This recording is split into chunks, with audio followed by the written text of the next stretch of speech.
When working with large datasets, you might be interested in comparing the most significant features instead of focusing on the details. The Box and Whisker Plot widget can help you do that. This is a convenient way to quickly compare several datasets through their quartiles. To create a Box and Whisker plot chart, we can add a new widget and select the fields we want to compare. In this case, we want to compare the groups of our clinical trials and their values.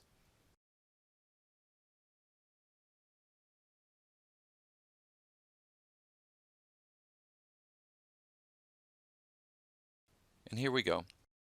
We see here 3 box plots because we have 3 groups to compare. Each plot is divided into 4 quartiles. The 2 middle quartiles that contain 50% of the data are represented by a box. The upper and lower quartiles contain the remaining 50% of the data that are the maximum and minimum values.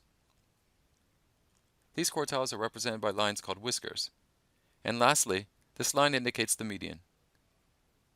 On hover, we can see the actual values of the 5 measures of each box. On the right here, we can control how the whiskers are calculated and displayed.